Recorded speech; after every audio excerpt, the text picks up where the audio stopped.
പക്ഷെ ഞാൻ പറയുന്നത് ഈ മാരേജ് എന്ന് പറയുന്ന കാര്യം എനിക്ക് അറിയാവുന്ന എന്റെ അറിവില്ലായ്മ തെറ്റാണോ അറിയില്ല. പക്ഷെ നമസ്കാരം. അപ്പോൾ ഇത് ഓൺലൈനിൽ കണ്ടൊരു വീഡിയോ ആണ്.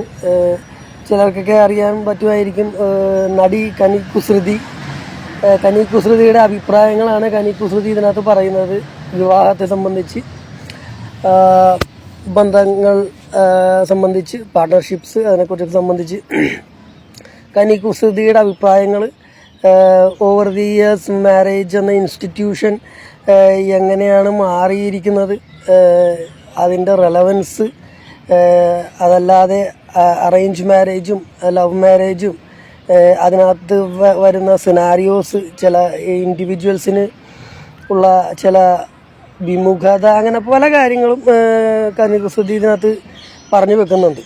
ഓൾ ഇൻ ഓൾ എടുത്താൽ മാരേജ് എന്നുള്ള ഇൻസ്റ്റിറ്റ്യൂഷൻ അതിൽ കനി കുസൃതി വിശ്വസിക്കുന്നുണ്ടോ ഇല്ലയോ അതൊന്നും ഇതിനകത്ത് കനി കുസൃതി പറഞ്ഞിട്ടില്ല. പിന്നെ കനി കുസൃതിയുടെ ബന്ധങ്ങളുടെ പ്രിഫറൻസ് ഒന്നും പറഞ്ഞിട്ടില്ല. അവിടെ ഇവിടെ കുറേ റെലവൻസ് ആണ് പറഞ്ഞിട്ടുള്ളത് കനി കുസൃതി. അപ്പോൾ ഇതിനകത്ത് കോംപ്ലിക്കേറ്റഡ് ആയിട്ട് ചിന്തിക്കേണ്ട ആവശ്യമൊന്നുമില്ല. ഇതിൽ സത്യം എപ്പോഴും വളരെ സ്ട്രെയിറ്റ് ഫോർവേഡ് ആയിട്ടുള്ള കാര്യമാണ്. അതിനകത്ത് കുറേ കൂടുതൽ ചിന്തകൾ കുത്തിക്കയറ്റുമ്പോഴാണ് അത് വളരെ കോംപ്ലിക്കേറ്റ് ആവുന്നത്. പിന്നെ അത് കോംപ്ലിക്കേറ്റഡ് ആയിട്ടെങ്കിൽ ഡിഫിക്കൽട്ടാവും. അപ്പോൾ അത് വളരെ സിമ്പിളായിട്ട് നിർത്തിയാൽ തീരാവുന്ന കാര്യങ്ങളാണ് ഇതൊക്കെ.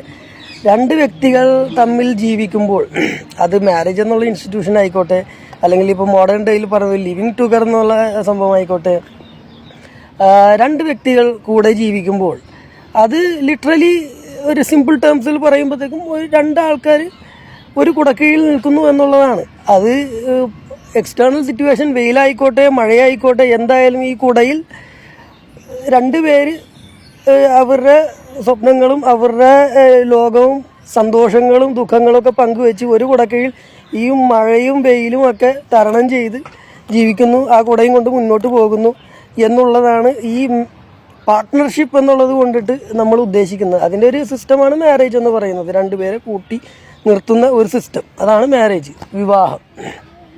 അപ്പോൾ വളരെ സിമ്പിളാണ്. ഇതിൽ രണ്ടഭിപ്രായമുള്ളവർ ഒരു കുടക്കീഴിൽ നിൽക്കില്ല. അത് എല്ലാവർക്കും അറിയാവുന്ന കാര്യമാണ്, നമ്മളെപ്പോഴും പറയുന്ന കാര്യമാണ്. അപ്പോൾ നിങ്ങളൊരാളെ തിരഞ്ഞെടുക്കുമ്പോൾ നിങ്ങളുടെ വാല്യൂസ് എന്താണ് അത് നിങ്ങൾ വ്യക്തമായിട്ട് മനസ്സിലാക്കിയിരിക്കണം. ആദ്യത്തെ പണി അത് ഇന്നർ വർക്ക് നിങ്ങൾ ചെയ്തിരിക്കണം.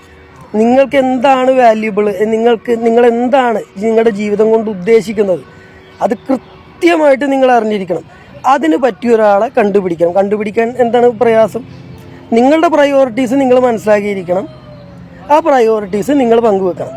അതിൻ്റെ ആയിട്ടുള്ള ആക്യുറേറ്റ് ആയിട്ടുള്ള ഒരു രീതിയിൽ.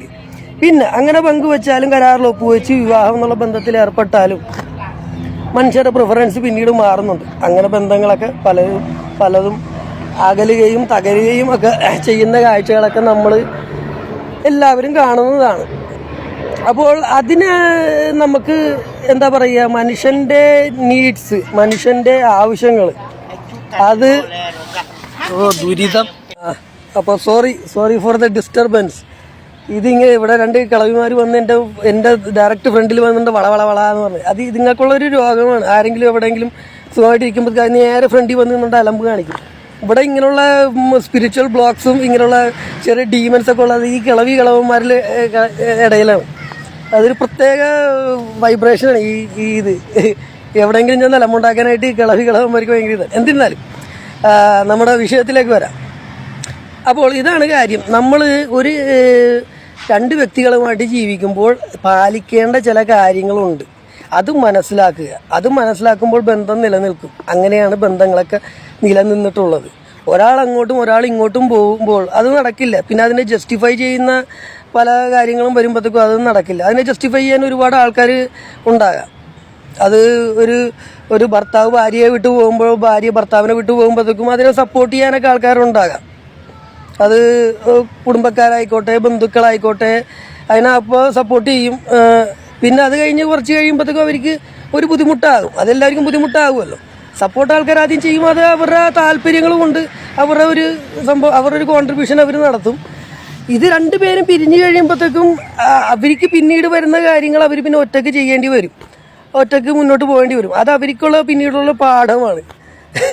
അപ്പോൾ ഇതൊക്കെ മനസ്സിലാക്കാനുള്ള ഒരു കപ്പാസിറ്റി മനുഷ്യന് ഉണ്ടല്ലോ. അത് സ്വാഭാവിക ബുദ്ധിയോടെ ചിന്തിച്ചാൽ മനുഷ്യന് മനസ്സിലാക്കാവുന്നതാണ്. അപ്പോൾ പാർട്ട്ണർഷിപ്പോ വിവാഹമോ എന്ന കരാറിൽ ഏർപ്പെടുമ്പോൾ അത് നിങ്ങൾ മുൻകാണുക. അങ്ങനൊരു സിറ്റുവേഷൻ അതിന് കുറച്ച് ബോധത്തോടെയും വെളിവോടുകൂടിയും ചിന്തിക്കുക. കാര്യം നമ്മൾ പാർട്ട്ണറായിട്ട് തിരഞ്ഞെടുക്കുന്ന വ്യക്തി, ആ വ്യക്തിയുടെ കൂടെയാണ് നമ്മൾ ജീവിതം ജീവിച്ച് തീർക്കേണ്ടത്.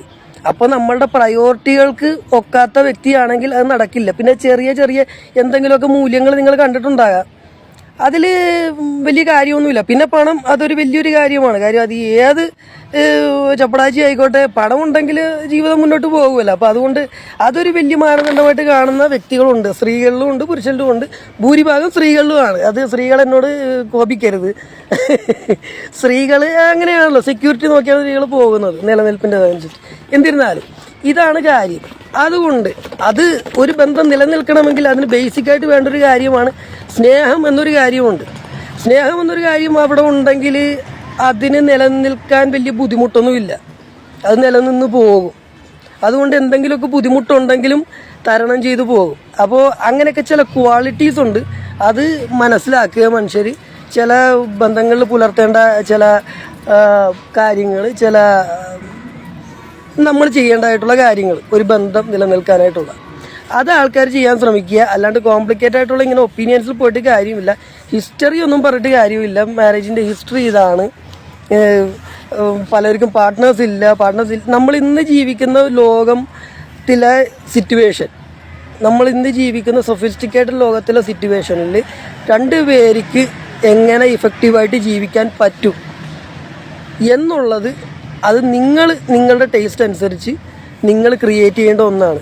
അതിനാദ്യം അവനവനെ മനസ്സിലാക്കുക, അത് ഇഫക്റ്റീവ്ലി കൺവേ ചെയ്യുക. അത്ര പറയാനുള്ളൂ.